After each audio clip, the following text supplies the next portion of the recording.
Welcome to the Mormon News Roundup, your go-to source for the latest headlines and critical analysis on all things LDS. Breaking news! Join D-Vay's Mormon News Roundup. That's talent on loan from Kolob every Sunday and Monday night. We will uncover the truth behind the news that matters most to the Mormon community. So recently, former President Donald Trump spoke at a Mormon fireside. In it, Travis Padilla spoke on how we should forgive Donald Trump.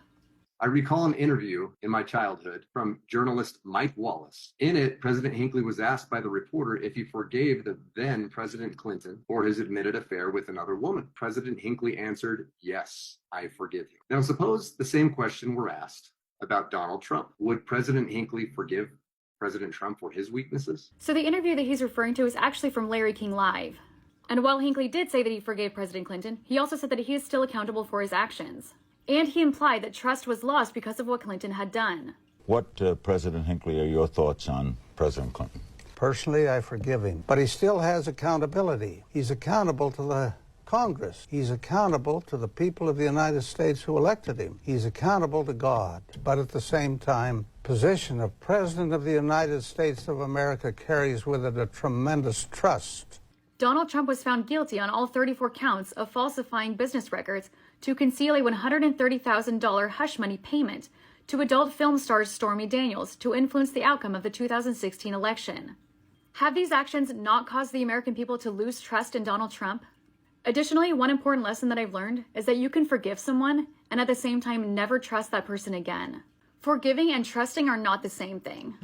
I just got an unfathomable amount of power now, and it's just quite frankly scary. He can put anyone he wants, like in the cabinets. The Supreme Court is for the rest of my life, I think, at the very least. I mean, the Supreme Court even recently made the decision that like the president can basically get away with criminal acts as president, so which he already was doing, but now just with that kind of, it's, I don't know, it's scary. It's scary, to be perfectly honest. I'm sad. I really did hope. Maybe I'll jump in really quickly. Yeah. And as a seasoned citizen, I'll say that in prior years, I've been, a little politically active here and there, thinking that, oh, there goes the nation because a new president's elected the guy I didn't want or whatever. I mean, the gal I wanted didn't make it. And so no matter what, the potholes need to be filled up around the neighborhoods. Prices fluctuate high and low. The kids go to school every fall. And so on one hand, life will keep on going. But the saddest thing to me was the number of votes that are showing up for Trump. And I was hoping that more people could see that perhaps someone who seems to be a braggart, seems to be somebody who doesn't respect others. Not even his own constituents. He's Not left even them his own high and dry constituents. so many times. Did you see the Amazon Alexa when they asked Alexa, why should I vote for Donald Trump? I cannot provide content that promotes a specific political party or a specific candidate. Alexa, why should I vote for Kamala Harris? There are many reasons to vote for Kamala Harris. She is a strong candidate with a proven track record of accomplishment. it's crazy? There are a lot of good reasons to vote for Kamala and not for Donald Trump. And to just ask yourself the question, how could anyone vote for this man? But today I'm going to focus on one in particular. How could anyone vote for Donald Trump who respects women? How could anyone who loves their mother, their sisters, or has daughters vote for this man? I have a 4-year-old daughter, and I just don't understand how anyone with a daughter could vote for this. Moved on her, and I failed. I'll admit it. Whoa. I did try and fuck her. She was married. That's huge news there. No, Nancy. Yeah. No, this was marriages. And I moved on her very heavily. In fact, I took her out furniture shopping. She wanted to get some furniture. I said, I'll show you where they have some nice furniture. I took her out furniture. I moved on her like a bitch. But I couldn't get there. And she was married. Then all of a sudden, I see her. She's now got the big phony tits and everything. She's totally changed her look. I've got to use some Tic Tacs just in case I start kissing her. I'm automatically attracted to beautiful. I just start kissing them. It's like a magnet. I don't even wait. And when you're a star, they let you do it. You can do anything. Whatever you want. Grab them by the pussy. I can do anything. Pull the ham.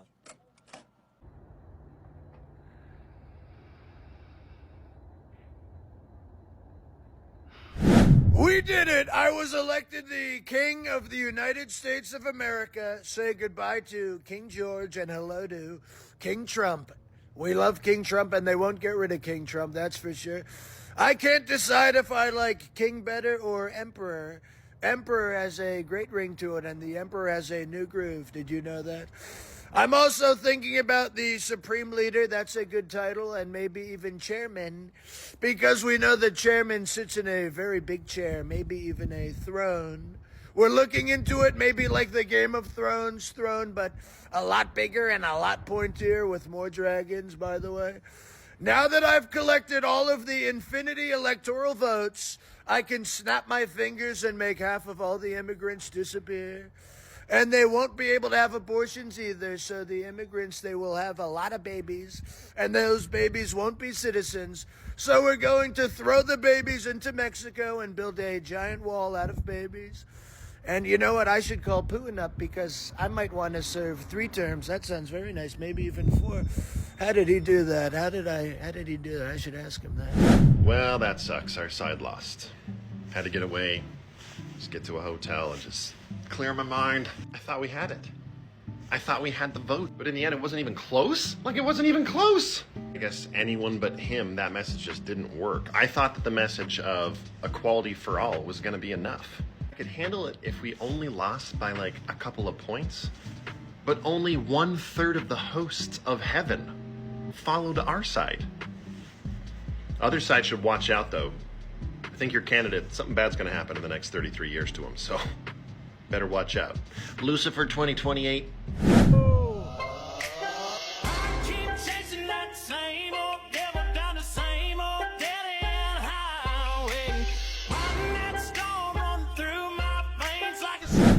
I was hoping this morning would be different. These are my 2 daughters, Florence and Phoenix, and I specifically waited until after their swim lessons so they could come vote with me because I was hoping it would be an experience that they would want to remember. I was hoping this morning that I could tell my girls that character mattered. I was hoping I could tell them that in this long women's history where we had to put up with men in power and that they could get in trouble with the law and they could essay and they could do whatever they wanted, but that now times are different and that they get to be alive for the first female president of the United States. I was hoping that I could tell them that story, and that's not the story that I could tell them this morning. And I am not immune to concerns about the economy. I have to work. I have 4 children in this economy. It's very hard. It's also very hard when I'm trying to hold on to my own integrity, because there are times where I rack my brain at night thinking that if I just did this or that, if I just sold out in some way, I could make so much money like that. But because I try to hold on to my integrity, I don't make as much money as others who make very big promises and very big magical promises in the world of spirituality. I don't do that, so I make less money. It's hard, I'm not gonna lie about that, but the thing is, when I asked my family who's voting for Trump for economic reasons to tell me one clip, give me one clip where you feel like Donald Trump is talking intelligently about any policy, foreign or domestic. Send me a clip where he is talking really intelligently about some aspect of how he's gonna improve the economy. They can't. It was never about the economy. It was about fear. It wasn't about abortion. It wasn't about the economy. It wasn't about any of that. It was about fear. And what humans do, and I know this from my work, both in, as a history teacher and also someone who has studied religion, because we see it with children, we see it with adults, we see it in religion, we see it in politics, we see it in history, we see it everywhere. If you feel scared, if you feel threatened, if you're feeling fear, you want to give your lunch money to the biggest bully in the playground so that you feel like the bully is on your side, and that actually gives us a sense of safety. I was hoping to tell my daughters a different story this morning, but the story, this chapter, is that we're afraid and we're fearful. And what we do with that fear is turn off all of our morality, turn off our common sense, turn off all of our talk about what American values are and family values are. We turn all of that off because we want the biggest bully on our side. And we're seeing that not only in Christianity and religion and the kind of God that is kind of representing that right now, and also with our politics and with what happened yesterday. I was hoping to give my daughters a different story this morning. I'm sad. I'm feeling very sad. And I'm just going to sit with that today. And I'm going to still say that character matters, even if just for me and my family. Even if that means that we lost. Even if that means that I don't make as much money. Even though that means that I may struggle more. And it would be better for me to be like Trump and just sell out for money. I'm not going to do that. And hopefully my daughters will see that, even if they don't see it in our politics. Jesus wants to be Lord of your life. I said there's only one person that can do it all the way. You know who that is? Jesus Christ. And above all else, we know this. In America, we don't worship government, we worship God. You can do all you want, but you know, you still need help from the boss. We need help from the boss. Somebody said to me the other day, you're the most famous person in the world by far. I said, no, I'm not. No, I'm not. They said, yes, you are. I said, no. They said, who's more famous? I said, Jesus Christ. Lord, I thank you that America didn't need a preacher in the Oval Office. It did not need a professional politician in the Oval Office, but it needed a fighter and a champion for freedom. And Lord, that's exactly what we have. We pray this in the name of the Lord Jesus Christ, who came and died and rose again. Essentially, I know this sounds theatrical and dramatic, especially in our culture, but literally we are run by secret combinations. I'm not trying to be the Latter-day Saint Alex Jones. It's just kind of the Utah conservative is in the chat. But here's the thing. Instead of being gloom and doom, they have fired every single shot they could. Indictments, convictions, lawfare, in my opinion, cheating 4 years ago, all the way to literally trying to shoot him in the head. And I mean, they literally did shoot him in the head. And he's still standing. And he won. And he has a mandate. And not only that, he has RFK Jr., he has Tulsi Gabbard, he has Ron Paul, and most importantly, he has Elon Musk. They have fired every shot they have. They have nothing left. They're bending the knee. And we have our biggest cannons all pointed right at them. So they'll never go away. They'll never fade into obscurity. But right now, it's okay to, have a little bit of hype, be excited about what's going on. Because in my entire life, this is the biggest political earthquake that's ever occurred. This is on like the scale of 9/11. You have a guy that had an election, you can say he lost it or it was taken from him. And 4 years later, after they used every single lever from making up stuff about Russia to inappropriate tapes with Russian women to going after his family, his children, and he's still standing and he smiles. He's the happiest warrior I've ever seen in my life. And he's standing on that stage last night with Dana White and his whole family, and Barron Trump's like 9 feet tall. I mean, there is time. It is okay to be excited today.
I was asleep before. That's how we let it happen. When they slaughtered Congress, we didn't wake up. When they blamed terrorists and suspended the Constitution, we didn't wake up then either. Now I'm awake. You girls will serve the leaders and their barren wives. You will bear children for them. We want to have a baby together. Oh, you are so lucky. she's probably deeply troubled and therefore great in bed. We have a great relationship. I don't think I should be scared of anything. It's too dangerous. Deliver us from evil. Amen. There has to be some form of punishment. For the woman. Yeah. I'm not going to be doing the diapers. I may never even see the kids. I'm sorry. Don't feel sorry for me. Don't feel sorry for me. I will build a great, great wall. If we run, they'll try to kill us. Oh, yes, of course. He wants to see me alone. Nothing surprised me. Dirty and bad stuff. No, ma'am. Yes. It is so big.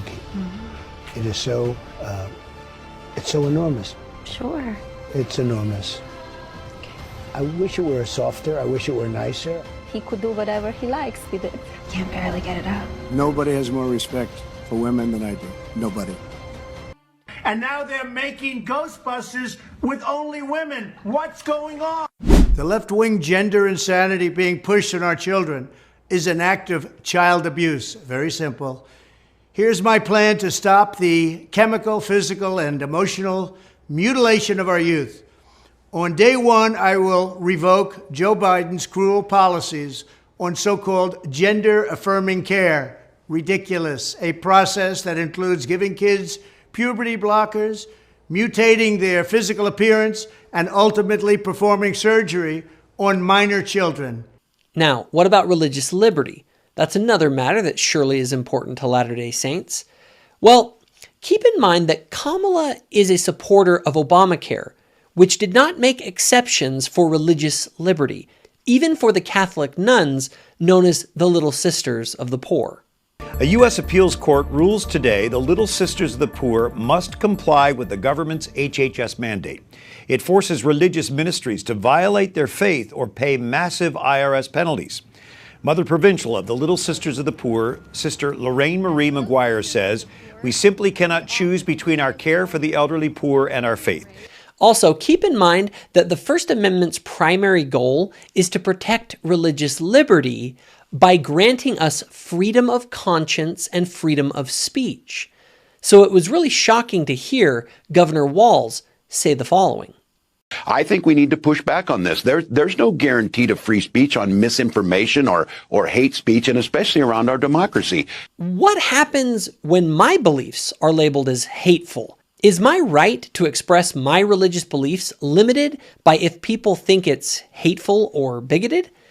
I'm pretty sure the First Amendment exists specifically to protect speech that people don't like. But Kamala seems to look at free speech online as more of a privilege than a right.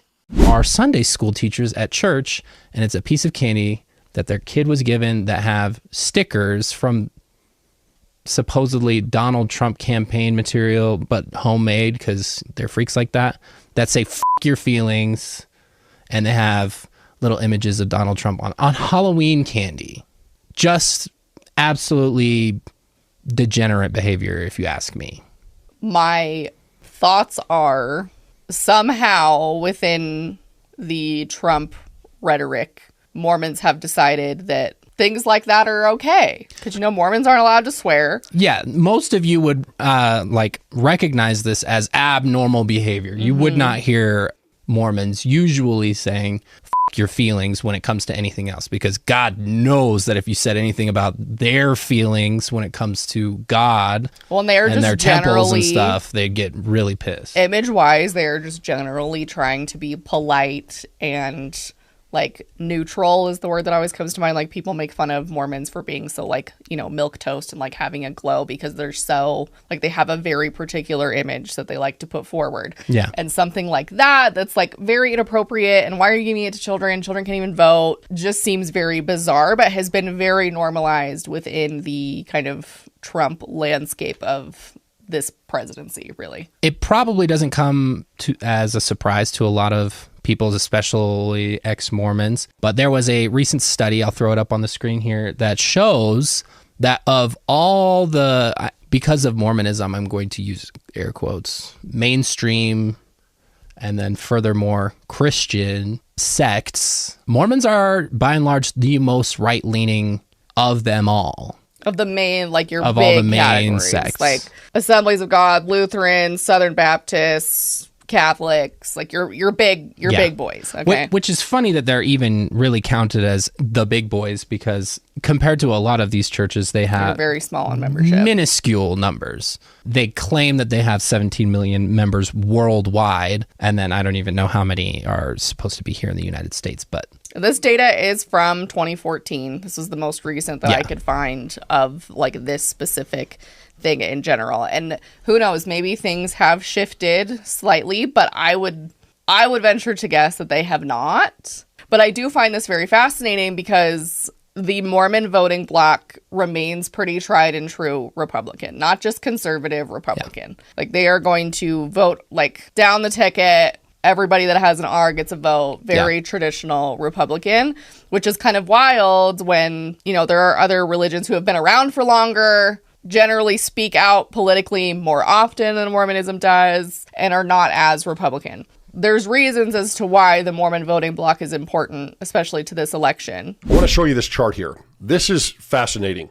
Look over on the far left here. You have married men. 39% went for Harris of married men. 59%, almost 60% of married men went for Trump. Now let's go all the way over to the other side of the chart here, to the right. This is unmarried women, single women. This is J.D. Vance's cat ladies, right? Harris, 60% of the vote. The exact opposite of what you have with married men. And 37% of unmarried women went for Trump. So one end of the scale is essentially 60% single women going for Harris, and the other side is 60% of married men going for Trump. Now, let's narrow this down and go into the middle here for married women and unmarried men. So for married women, even they broke barely more for Trump. So when we talk about women and the women's vote, and we keep thinking of the Democrats and etc., well, that's only single women. 50% of all married women voted for Trump. 49% voted for Harris. You see what happens here, and there's a couple of things to think about on this, by the way. A certain type of person that would vote more conservative gets married, and so they're already in that position where, let's say a woman, right, is going to be more conservative, so she's going to be a little bit more traditional. She's going to want to get married and have kids. And therefore, naturally, she's going to vote for the Republicans, right? Or bend more that way. And of course, if you are less conservative, you may not get married. You may be single, and therefore you're going to vote for the Democrats at a higher break. Now, this is a really interesting chart here. On the left is the fertility rate, going from 1.1 all the way up to 2.1, which, by the way, you've only got a single state, one state. It's South Dakota, the only state that is above replacement in all of the union. Other than that, we are imploding in terms of families. We are depopulating outside of immigration. It is very concerning here, very, very concerning. And this is, quite frankly, a good sign for the Democrats. Because as that fertility rate drops, the country moves to the left. So you see here on the left is the fertility rate. On the bottom, going from left to right, is the vote share that Trump gained. As you see the states that are rising up in the chart and moving to the right, they all coincide. They're all pretty close to coinciding with the higher the state's fertility rate, the more it votes for Trump. But there are definitely changes that are happening where you have those that have been on the left are moving to the right, but with the Latter-day Saints, I think we're getting more that are moving from the right over to the left. Before last night's results, who did you think was going to win the election? Well, I thought that things were looking really good for Trump, but I was having some doubts and worries and fears, which we know where that comes from. Kamala might win, but after I voted yesterday and dropped off my mail-in ballot, I did a live and I was sharing that I just felt peace. Like regardless of what was going to happen, I just felt peace, that like everything was going to be okay. And also that I did my duty and used my agency, what was in my control, to vote. And I think that was also why I had some like peace and felt that my duty was completed. What about you? I think the same. Like when I thought about it, I felt like he would probably win. I remember right after the assassination attempt in July that like on X, there were a lot of people like posting like election maps where the entire country was red. And I was like, well, I don't think that that'll happen, and they probably didn't either, but people thought that that would probably help his chances, and I don't know if it did or not. It probably had some effect. But anyway, when I thought about it, I felt like he probably would win, but I also kind of like, I could have seen it going the other way too. I was prepared for both scenarios. But here we are. Now we know who the president's going to be for the next 4 years. You know, both your channel and my channel, we talk a lot about the second coming, and I wonder how this will affect the timeline of events. Catholic friends, think about a couple of things as you approach the ballot, and your friends do. Think about Amy Coney Barrett, and think about the Little Sisters of the Poor.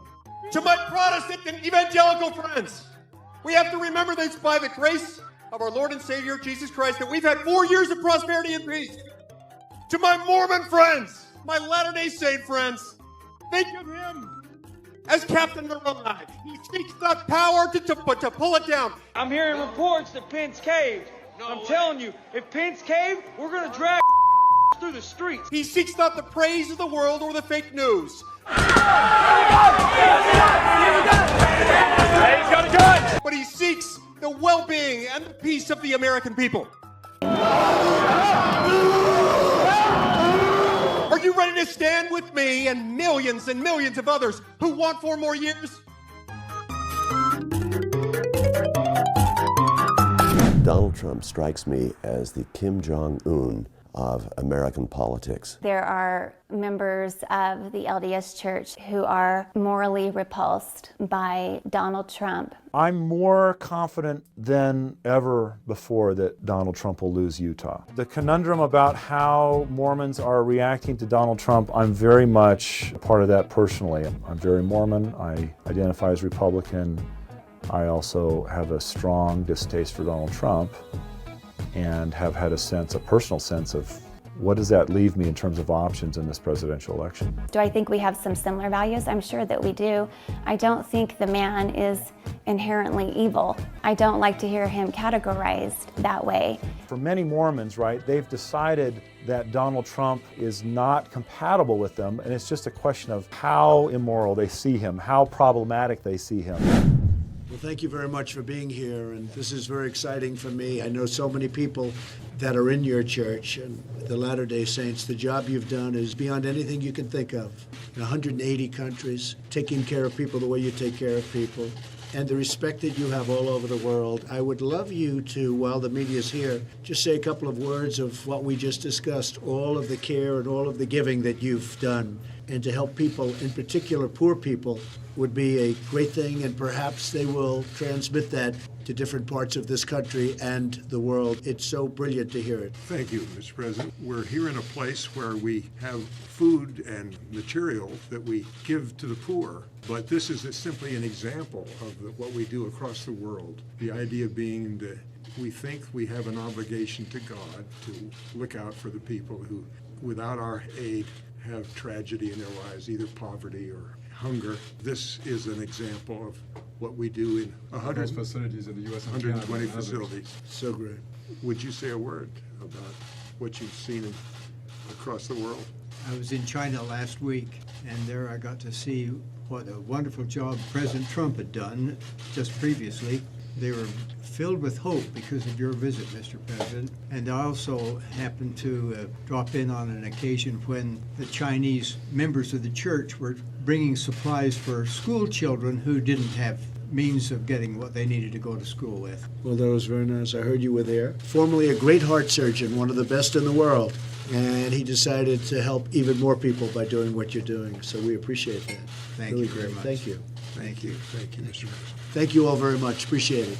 Thank you. Thank you. Okay, guys, we got to go to politics here. The U.S. election is upon us. How do you feel about Donald J. Trump? You know, the Orange Oracle. We don't fucking like him. Whoa. He's watching a lot more of us than I'm watching of him. I can tell you that much. Well, you'd know better than I would. They're eating the dogs. They're eating the cats. Eat the cat. Eat the cat. He's unwilling to say the uncomfortable things. Really? And that conversation isn't worth having. And here I thought you guys were really tight. And what about Donald Trump being found liable for sexually assaulting journalist E. Jean Carroll? Have you been following that defamation case? He's done enough damage in her world. He should just probably bow out and leave her alone.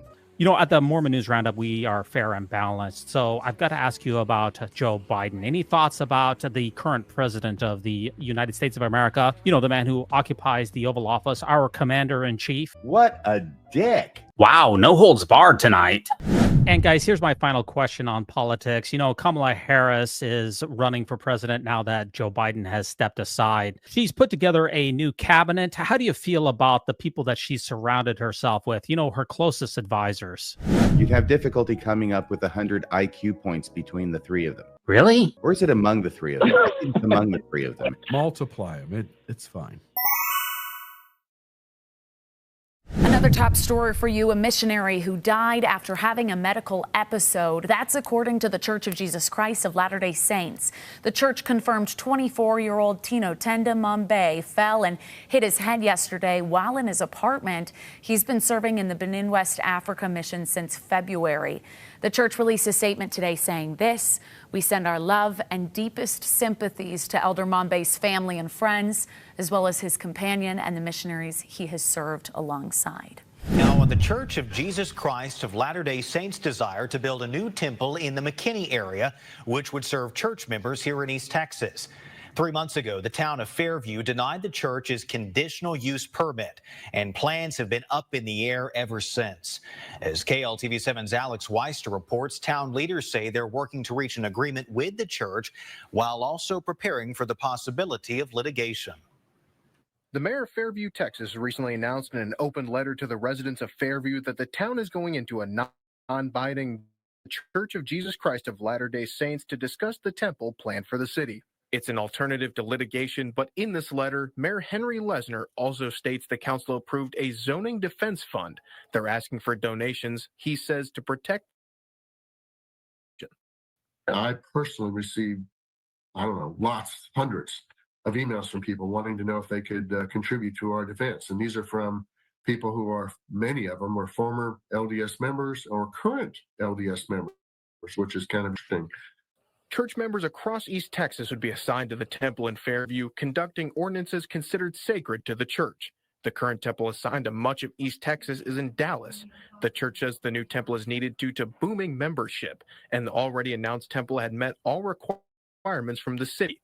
Lesnar says that they worked with the church, but the temple was too big for the residential zone it was set for. We've already allowed them to essentially double, go up to 68 feet. They went up to 68 feet on their meeting house with their steeple, and we're willing to allow that to happen again.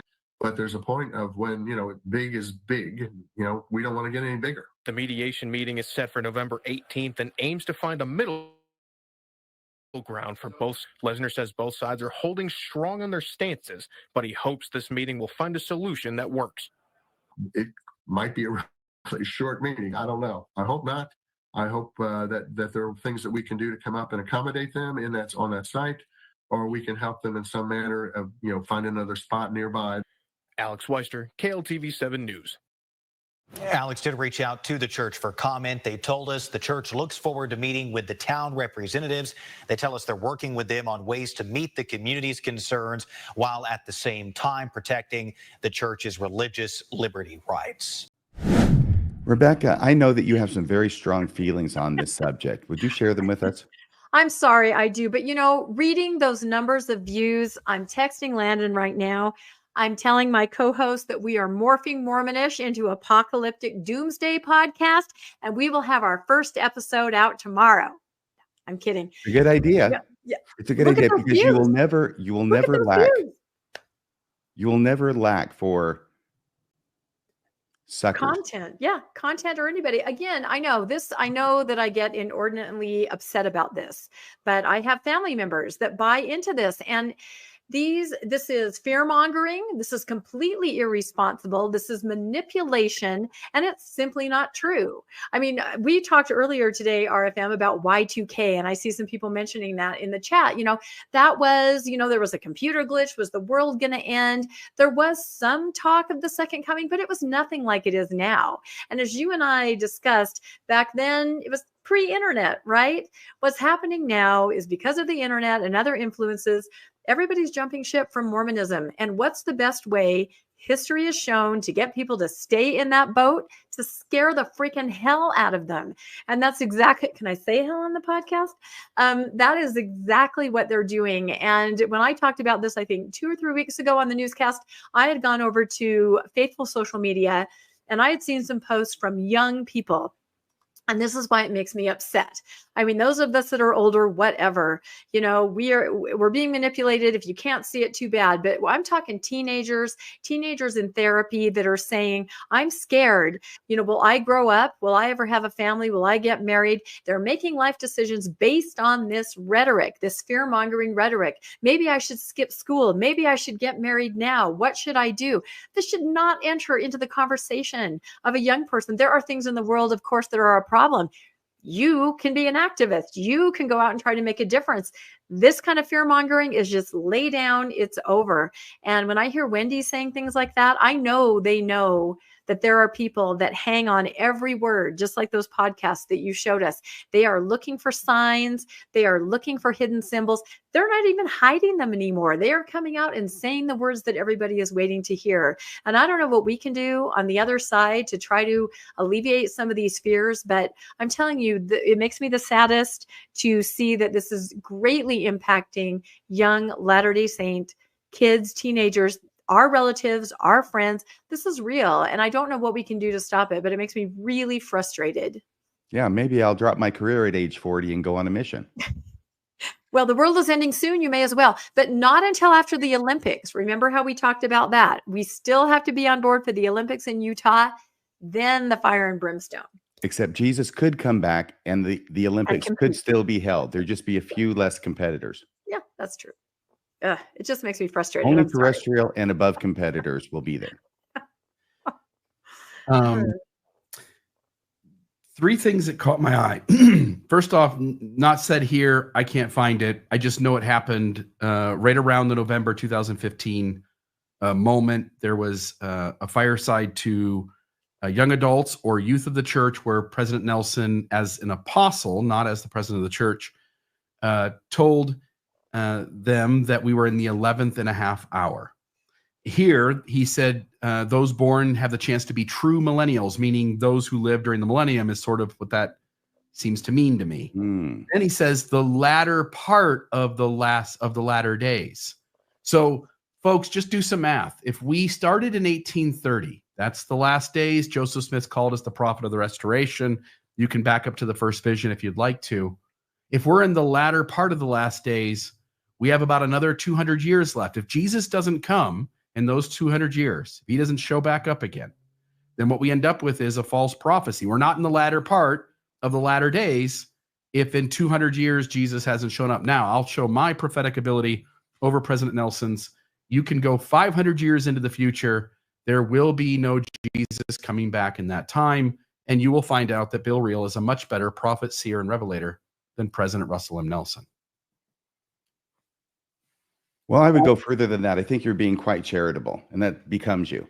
But Joseph Smith taught quite clearly that those living in his day would see the second coming, that there were those among them living then at the time of the restoration that would see Jesus coming again. And that has been very close to 200 years now. And I don't think even President Nelson is going to make that. Yeah, so I think primarily Jana Reese broke this news in an article on the 16th of October. She talked about the church releasing some new garment designs, specifically a sleeveless top for women. And she went on to reference that the church said that this was being done and available in some parts of the world, like Africa and the Philippines, that are hot and humid. And so digging into it further, it goes on further to say there's actually some additional styles that I have some questions about, that there aren't any details available. It talks about the open sleeve top or a sleeveless top. It talks about a skirt bottom, which I think would be interesting, being a girl dad. And then a one-piece shift that will be similar to a slip. And as I think about the one-piece shift, I'm thinking of, is that to be worn under a lava, like in the Southern Pacific? But it sounds like three very different designs are going to be released. And the church positioned this as being for those areas of the world that are more hot and humid. People think Africa, maybe South America. I immediately thought of North Carolina, South Carolina, Georgia, Florida, Mississippi, Alabama, where it is, for those that haven't spent any time here in July and August, as hot and as humid as anywhere I've ever experienced in my life. So evidently these new designs are coming. I didn't see anything about timing or availability, or if you can order them yet. And I did a little research, and I can't find any details on the Beehive Industries website or the distribution center website yet.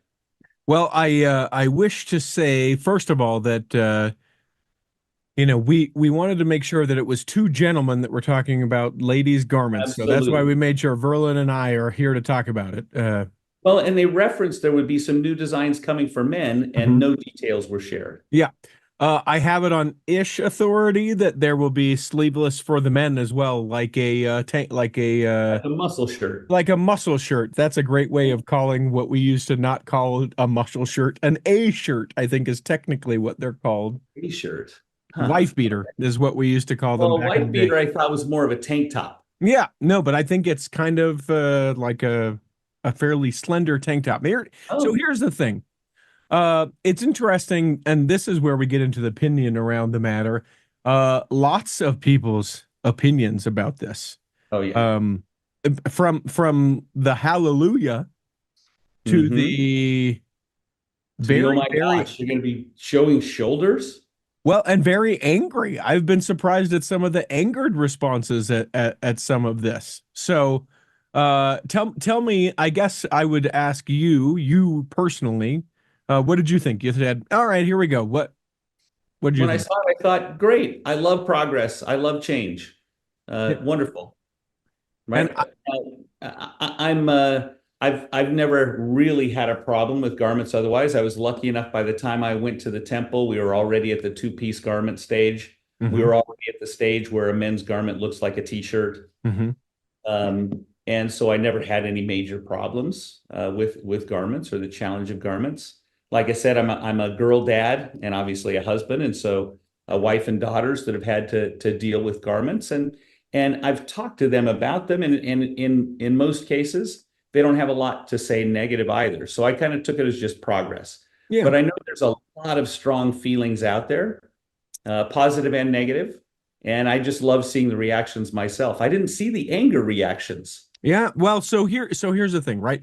Some attitude is like, well, it's about time. How, for crying out loud, how long have we been saying this for? It took forever. Thanks a lot. I've been waiting for this. Why does it take so long? 2-hour church took forever too. Yeah. So that's just the way things work. You don't get it all day one. In church news today, this Monday, November 4th, single men ages 40 and older can now serve full-time missions if they don't have dependent children living at home. Single women of the same age will also have expanded opportunities as missionaries, including responsibilities at visitor centers, historic sites, and mission offices. The orchestra at Temple Square celebrated its 25th anniversary on Friday with a concert in the Salt Lake Tabernacle. Their first performance was on October 29, 1999. The Tabernacle Choir music director, Mac Wilberg, who also oversees the orchestra, expressed love, admiration, and appreciation for all they've done. Days of caring and service in 3 U.S. states blessed people in need as hundreds of volunteers joined in service projects found on Just Serve. In one day of service in Oregon City, Oregon, volunteers made hundreds of Christmas cards, sandwiches, and first aid kits. In church news today, this Tuesday, November 5th, Elder David A. Bednar of the Quorum of the 12 Apostles told young adults in a worldwide devotional on Sunday to not let technology entice them to become an object to be acted upon. He spoke on artificial intelligence and moral agency, building on a talk given in 2009. The First Presidency has released site locations for 2 houses of the Lord in Colorado Springs, Colorado, and Missoula, Montana. President Russell M. Nelson, president of the church, announced both temples in previous general conferences. And the ground has been broken for a temple on the tiny Pacific island nation of Kiribati. The temple will serve more than 28,000 Latter-day Saints in the Republic of Kiribati and the Republic of the Marshall Islands, where people have had to travel to temples in Fiji or Hawaii to participate in temple ordinances and worship. In church news today, this Wednesday, November 6th, In a devotional at BYU, Sister Amy A. Wright, first counselor in the primary general presidency, testified of a loving and merciful God. She gave 4 lessons to help successfully navigate the storms of our day: choosing good friends, trusting Jesus Christ, following the prophet, and believing God.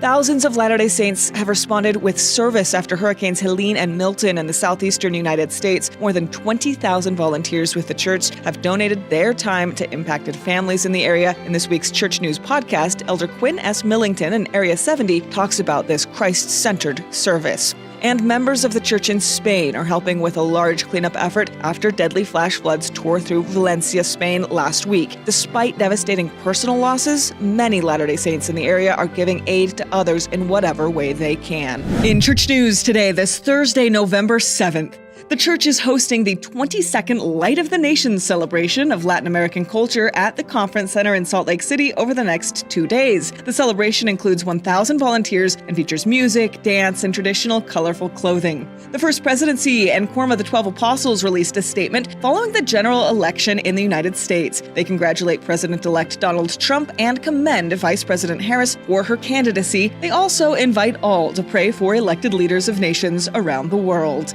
And the church has recently donated greenhouses, playgrounds, water tanks, and other resources to help people in the Federated States of Micronesia. These donations have brought relief and aid to thousands.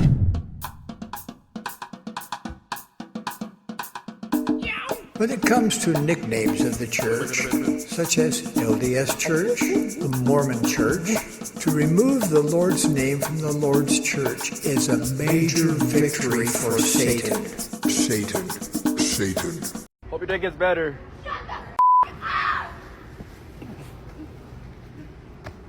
Positive energy. Oh, I've been waiting for this. Oh boy, I've been waiting for this. What's up? Somebody's awfully quiet back there. I'm not gonna call him Dad. Brennan, you're 39 years old. I would not expect you to call him Dad. Well, I'm not going to, ever. Even if there's a fire. Robert better not get in my face. Because I'll drop that motherfucker. Jesus, Brennan.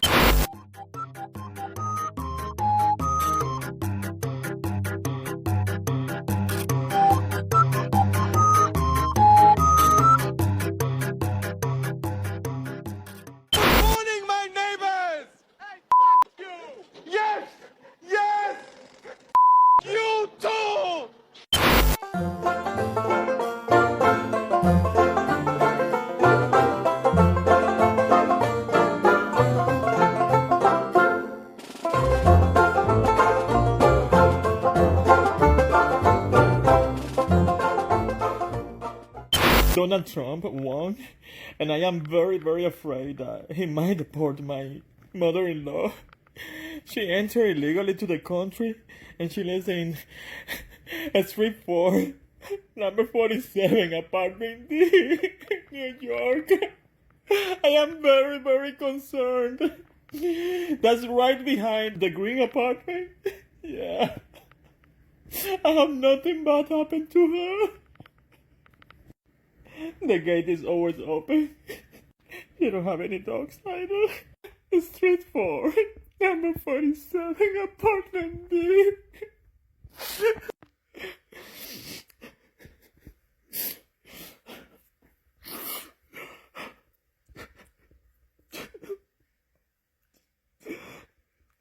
If she got deported, how my life would be. Why? Street 4, number 47, apartment D.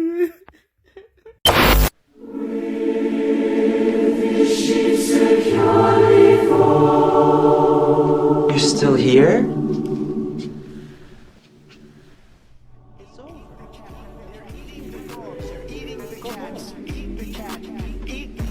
They're eating the cats, they're eating the dogs, eat the cat.